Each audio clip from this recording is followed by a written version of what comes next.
My name is Bill, and I am an alcoholic. By the grace of God, the Fellowship of Alcoholics Anonymous, and people like you, and people who have gone to the great meeting in the sky, I am tremendously indebted to for the recovery that I have found. I had my last drink on December the 27th of 1972, so celebrated 48 years in the fellowship, and I'm really honored to be here tonight. Been looking forward to this somewhat. I mean, I'm an introvert, so I don't really like speaking, but I do it, and I do like I do like the fellowship, and I do like the sharing, and somehow I get over my fear, and we get through it. So, speaking with Ollie about the kind of the ground rules for this, he said. Wasn't wanting, a story, but more stay focused on the topic, or a big hook is going to come out and drag me off the screen. So, but I did listen to a number of other people who had shared their little piece of the program, and I noticed that they wandered a bit. So I'm going to take a little license from that and wander somewhat. To talk 40 minutes on one sentence is going to be kind of tough, uh, but I'm going to try to stay with it. Ali asked me, what was a good theme for this, and so that was the one I chose. Our thinking will, as time passes, in some cases a long time, uh, be more on the plane of inspiration. We will come to rely upon it.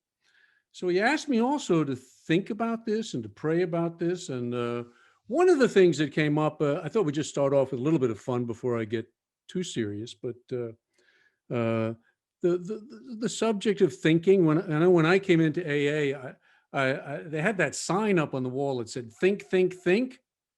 I wanted to go and tear it down, you know? Uh, I was lost and locked into my thinking. And one of the things that alcohol did for me was help me to not think.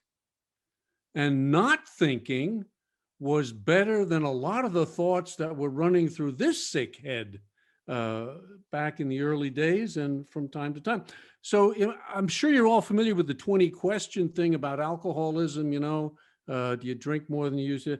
Well, I kind of done that on the thinking issue to kind of warm us up for this a little bit. Won't go through all of them, but they're pretty apropos. So think about this for yourself. There we go. Think, think. Does your thinking get you into trouble? Do you find yourself thinking more than you used to? Have your friends and family expressed concerns about your thinking? Have you ever felt you should cut back on your thinking? Do you hide your thinking from others? Do you feel guilt and shame around your thinking? Do you think alone regularly? Do you become a different person when you think? Do you binge think? Have you ever tried to quit thinking and failed? So, my thinking needed to move in a new direction. I'm not going to do my story, but I am going to say what happened to me at 20 years sober, because it was significant. I came into the program when I was 27, worked the steps pretty well. I mean, I was a serious AA person. I had a really tough sponsor. I'd failed the program a few times, and he sent me down to live on Skid Row for 1 year. He told me that I was at a spiritual bottom and an emotional bottom, but I had not really reached a physical bottom, and then I could probably drink for another 10 years, but I wasn't going to make it. So that was one of the things I was really grateful for, not at the time, definitely not at the time. But when I look back on it, it is an experience that I would not trade for anything. I checked into the Salvation Army and began doing spot labor jobs, and went to AA meeting every night and 3 times on the weekends. And it was a lifesaver for me. And, and at 20 years, I mean, I worked the program, I worked the steps, I did the deeds.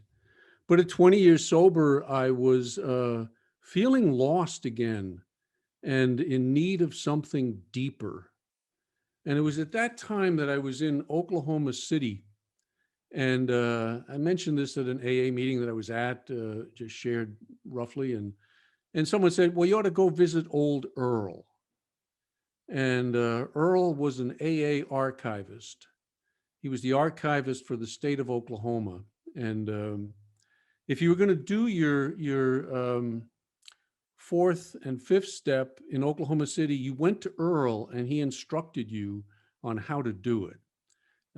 Every Wednesday night, that was his part of his work in the program.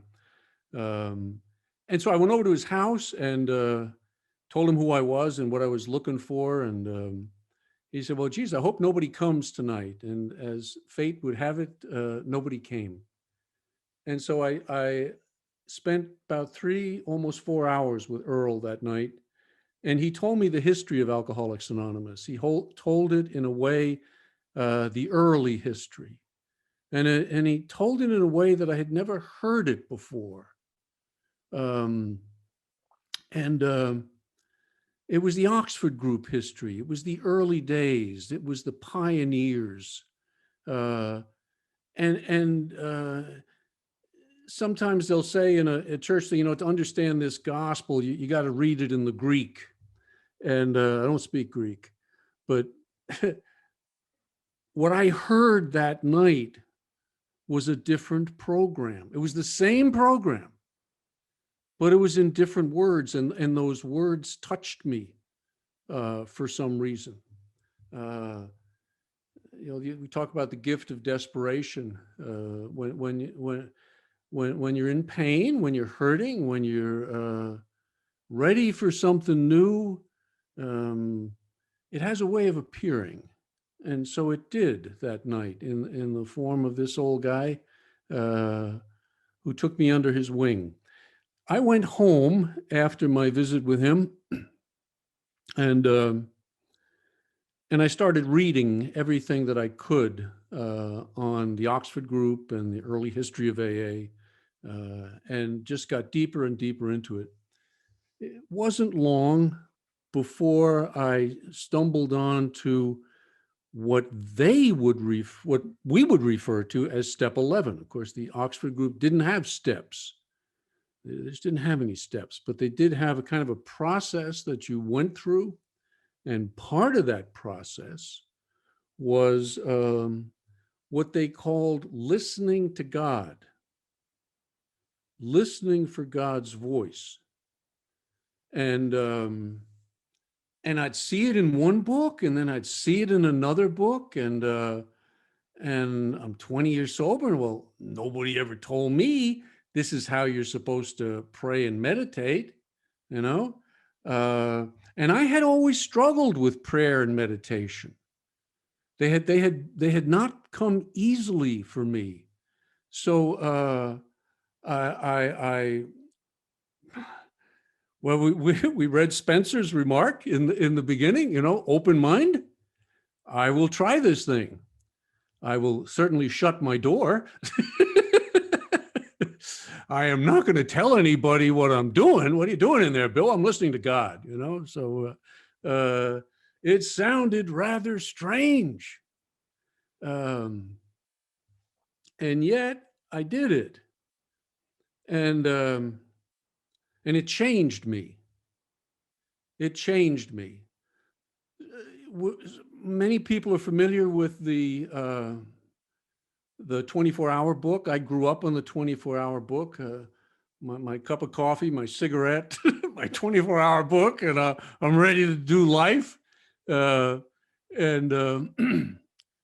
I never really learned that the meditations in that book were the two-way prayer writings of a couple of women in England, poor women, struggling women, who brought their problems to God and then heard back words that came into their minds. All right? And they would write down those words.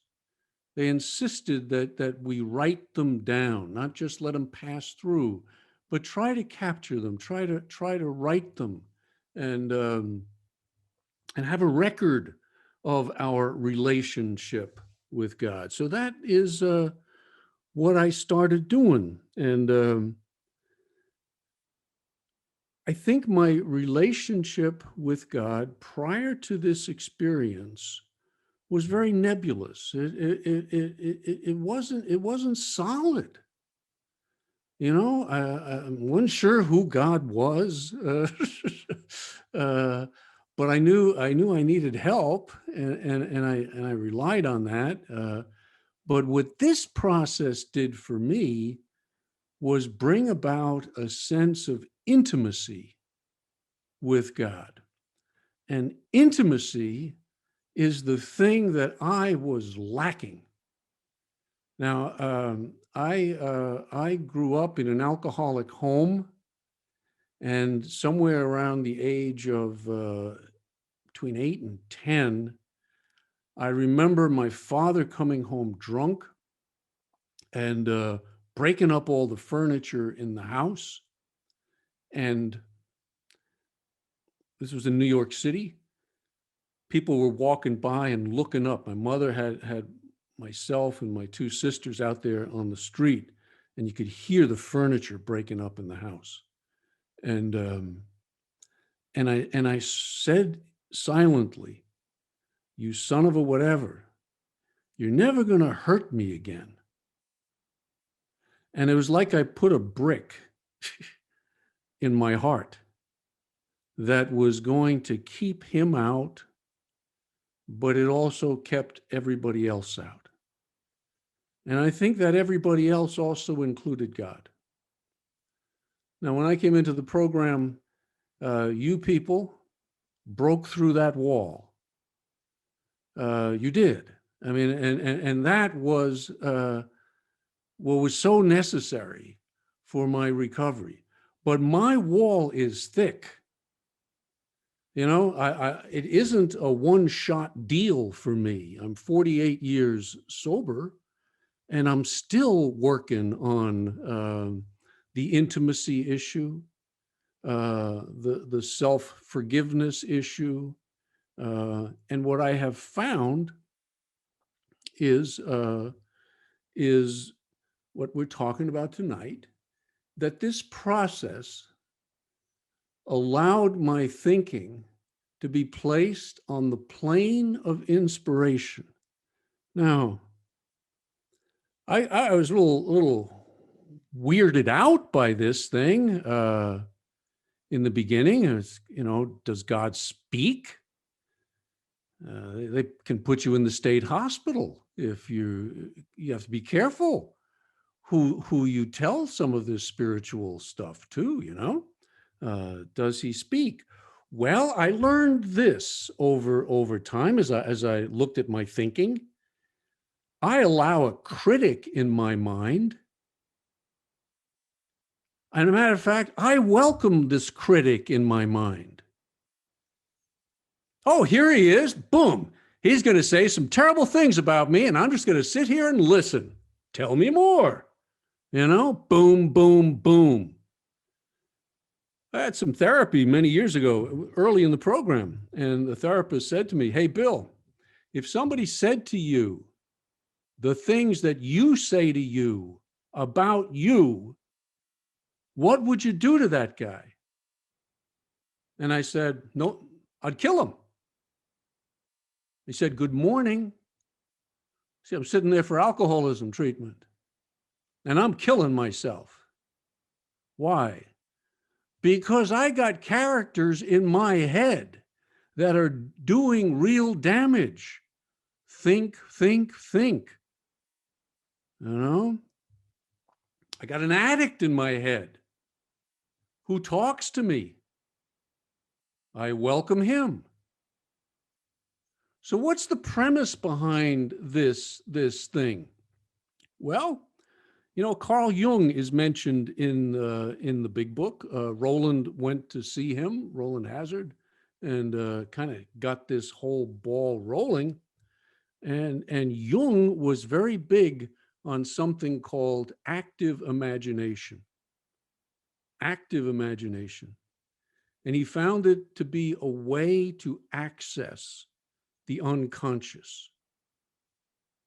See, I got a conscious mind, which is pretty okay. I mean, it functions well enough, but it's sitting on top of an unconscious mind. And out of that unconscious mind bubbles up all sorts of strange things. And the little conscious mind thinks it can control it. The little conscious mind thinks it is me, but I'm more than that. I used to get drunk and I'd say, well, excuse me, I wasn't myself last night. And somebody said, well, who the hell were you? Of course I was myself. I was another part of myself that I was not in contact with. You see?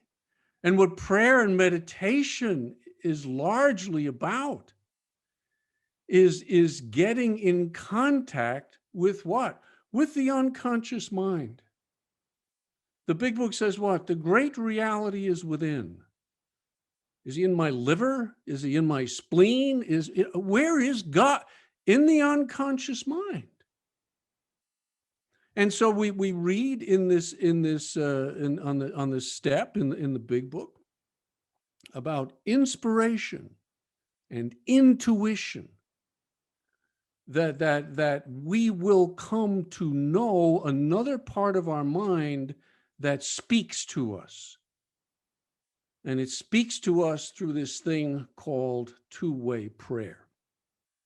So I went, really studied up on this thing. I went to visit a guy by the name of James Houck in Maryland. Guy lived to be 100 years old. He got sober the day after Bill Wilson got sober. And he knew Wilson. He lived down in Maryland, but Wilson would come down to Maryland and they'd meet at meetings. And James got into the Oxford group and he stayed sober for the rest of his life. He never joined AA, never joined it. His grandson joined it. His grandson came home telling him about some of these things. He says, well, I know all about that stuff. It's the same stuff we used to do 50, 60 years ago, you know? It's just a different language. It's a different language. And so I went to see him and I think I was looking for a gimmick. I said, James, you've been doing this two-way prayer, the quiet time they call it. We'll get into that. You've been doing this for many, many years. Can you teach me what it's really about? And like I said, I was looking for a gimmick. I was looking for some pointers, and he gave it to me. And I was disappointed at the time. But over time, that's what the thing says. See, our thinking will as time passes. So this time passing thing is very important. And what he said to me was very important, but I missed it at the time. And he said this, he said, Bill, two-way prayer is all about the absolutes. That was it. It's all about, it's not magic, you know? It's all about the absolutes. And knew about the absolutes, read about the absolutes, wasn't really living the absolutes. And so I really began then to put that into my prayer life. The honesty, the purity, the unselfishness, and the love. I got a little quote here from Dr. Bob's last talk. He said this: "The four absolutes, as we called them, were the only yardsticks we had in the early days before the steps. I think the absolutes still hold good and can be extremely helpful. I have found at times that a question arises and I want to do the right thing, but the answer is not obvious. Almost always, if I measure my decision carefully by the yardsticks of absolute honesty, absolute unselfishness, absolute purity, and absolute love, and it checks up pretty well with those four, then my answer can't be very far out of the way." I went also to visit one of the pioneers, or at least those who had studied under him in New York, up at All Addicts Anonymous, a group up there. This Tom Powers had written helped Bill write the 12 and 12, helped him write the second edition of the Big Book. And they were probably the only 12-step group that I knew who used the absolutes as part of their program. And I learned something very, very helpful there. And it's really about step 10, about step 10. So I use the absolutes to be checking on myself. But here's what the guy said. This was one of those eureka moments for me. The connection between step 10 and step 11. I mean, you guys might have got it, but my thinking is not good. And he just said this: if you don't watch, you don't know what the hell to pray for. If you don't watch, you don't know what the hell to pray for. And so there's a flow between steps 10 and steps 11. There is a flow between watching and praying. And so I have to watch myself. Well, what standards do I use to watch myself? Well, what they used in the beginning were the absolutes: the honesty, the purity, unselfishness, and love. And been to meetings in Akron and Cleveland, and up there, I see on the wall the four absolutes. Only part of the country that I see them in, and I think that's because of Dr. Bob and the influence that he had in that particular area of the country. And Bill was back in New York, and Bill was not as fond of the absolutes as was Bob. Bob was buried. If you look up Dr. Bob's tombstone, or you go to Akron and see where he's planted, well, right next to him, right next to his grave, you're going to see absolute honesty, purity, unselfishness, and love. These are the four standards that they used in the early days. So, how does this all come together? Well, what I have through my studies and then experimenting with this, and I don't know that there's any one right way to do it, but for the last 28 years, I have been practicing this form of writing. And I only do it for like 3, 5, 7 minutes, but it's part of a larger quiet time. And in the quiet time, I read, I pray, I do other things, I meditate, do other activities like that. Used to do yoga, but those days are gone.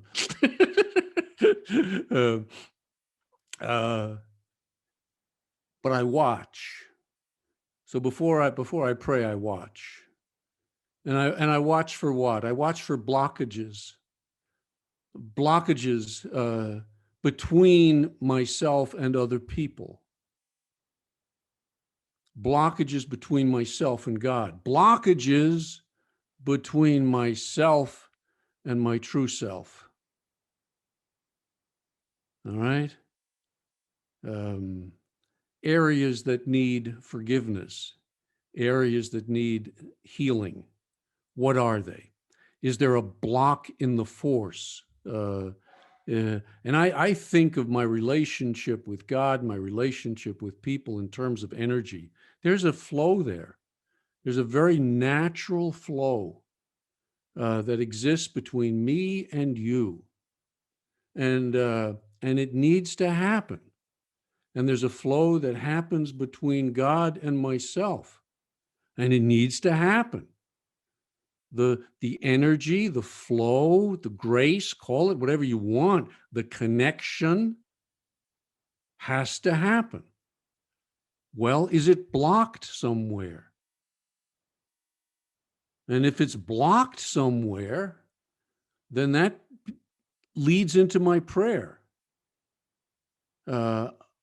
I need help with blah, blah, blah. Please help me. And then what do I receive? I receive guidance and I write it down. So God is speaking to me. Now, I over the years, I've found it's helpful to start with a term of endearment from God. So I always start my two-way prayer with my child, my beloved, my sweetheart. And what does that do? It melts me. I melt. Why? Because I'm in the presence of something that's different from what I grew up with. I grew up with sarcasm and inventory taking and lots of things like that. And what I experience now in my relationship with God in the first few words are my sweet child, my dear brother. And then that kind of primes the pump and I let it go. And I write. And when I'm writing, my thinking, what does this thing say? I believe is on the plane of inspiration. I believe that I'm in conscious contact with the unconscious within me that is saying things that I don't know what's going to come out of this. And so when I sit down to do a session, I never know exactly what's going to come up. Sometimes I get a pretty direct answer. Sometimes I get sent in a different direction. I never know. But I always check it. Is it honest? Is it pure? Is it unselfish? Is it loving? If it's not, throw it out. It cannot be from God. People ask me, is this God or is this you? I answer them, well, I don't know. If it's me, it's the best part of me I've ever found. It's the part of me that wants me to be whole. The part of me that wants me to be who I am meant to be. Fully, wholly, W-H, not H-O-L-Y, W-H-O-L-Y, or two L's, I can't remember. But to become whole. I mean, and that's the purpose. The purpose is to do what? Well, it's to shrink the ego down. To shrink the ego down to proper size. Had one of those epiphanies when someone told me, well, you go to, what do they call a psychiatrist? And what's the slang word for him? And I said, well, it's a shrink. And they said, well, what the hell do you think you're supposed to shrink? You're supposed to shrink our egos. Shrink them down to right size. So that what? So that another self that lives inside of me, the great reality is within, that can speak to me. And once you start understanding that this is what they did in the early days of AA, this is what they did in the Oxford group, then some of this step 11 language starts to make sense. You know, we may be new at this and we may do all sorts of foolish things. Well, once I heard in my two-way prayer, and don't ask me where the hell this one came from, but I swear to God, it's true. My wife and 3 kids were up in Dallas. I was alone in the house. I'm doing my two-way prayer, and a thought comes into my mind, and it said, plant a tree. Well, that can't be from God, because I feel really stupid if I went out and planted a tree, if I acted on that. Whoa. And that was the next thought. Well, it might be pretty good for you, Bill, to feel stupid. You really like to be smart. A little stupid obedience wouldn't hurt you at all. There it was. We may do some foolish things. I did a foolish thing. I went to the nursery and I bought a tree. It was on sale. I didn't spend a fortune. I spent $12.99, I think it was. I brought it home feeling stupid but obedient. Now get this, guys. Stupid but obedient. I am not by nature obedient. Here I was acting on my guidance that seemed stupid. And so I went and I bought the tree, and I came home and I planted it in the backyard. And for almost 20 years before we moved, every time I looked at that tree, I thought of God. Every time. It was my obedience tree. So I don't know. We get guidance. It passes the test. Is this inspiration? Could be. So I do 2 things in my two-way prayer.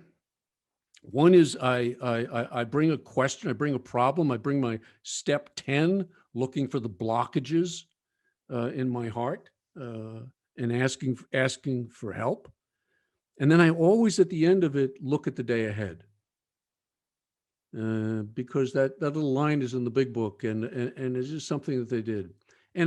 So I quickly review my day ahead. I'm going to meet with this guy. I'm going to call this person. What comes up?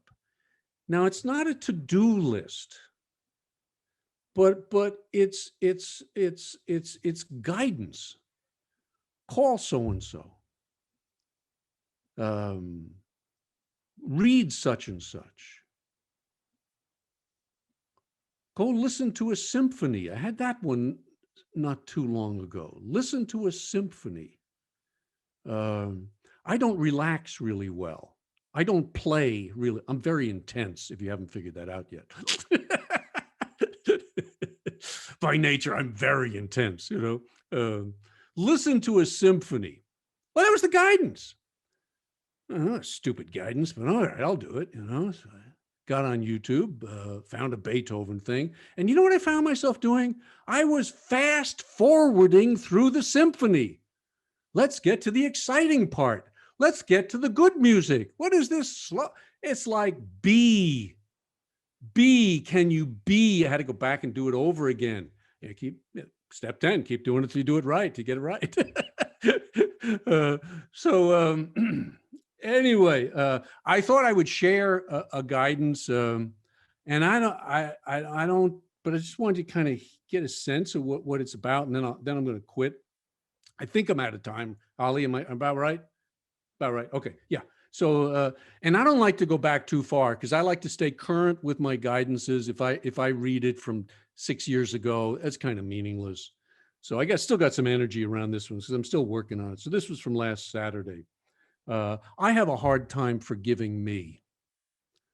All right. I have a really hard time forgiving me. The critic in me is rough. All right. And he appears, and I have work to do in that area. Lord, teach me to forgive me. I listen to Jesus. That's me. My brother, it is high time you learn what you teach. It is why you do it. Learn that it is your ego that questions its lovableness, your ego that must come and find forgiveness through me. The alienation you feel is your soul crying out for acceptance. It receives it from me fully and forever. And I got to tell you, we say on page 440, whatever it is, acceptance is the key. Well, I'm not sure of that. I think there's another kind of acceptance, and that's what I heard in this writing. That God is accepting me, and I must accept me. Receive it from me fully and forever. But when, oh, when, that's it. But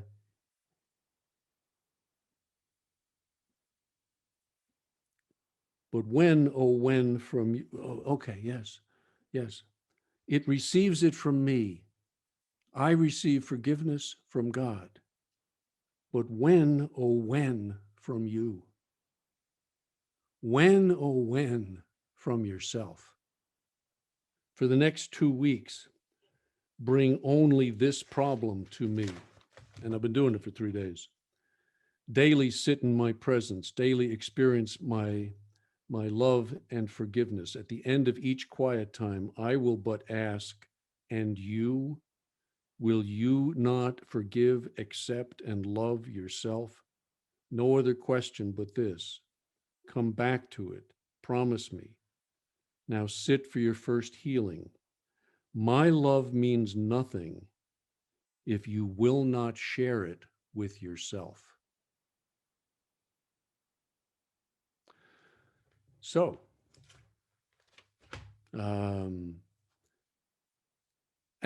I've known real clearly for my own life is God's asked me to do two things in the fellowship: help people learn how to do two-way prayer, and so I'm doing that to the best of my ability, and to take another look at the four absolutes. That there's something really good there that can be very helpful to people. So that's our thinking will, as time passes, be more on the plane of inspiration. We will come to rely upon it. I can now make a decision and not look back on it. I've gotten jobs. I've left jobs. I got ordained as a priest as a result of this stuff. It's, I'm clear. I'm clear. And that's nice. It's a nice place to be. And if I'm in doubt, I check it out with other people. This is what I heard. What do you think? So it's not that you just run off and move to Chicago if that's what you get in your guidance. But if it keeps coming up for 6 years, you might want to check the bus timetable or something. Anyway, that's what I got. That's where I am. It's wonderful to be with you guys, and I look forward to answering some questions or sharing some of your own experience with this. So thank you, Ali, and thank you all. God bless.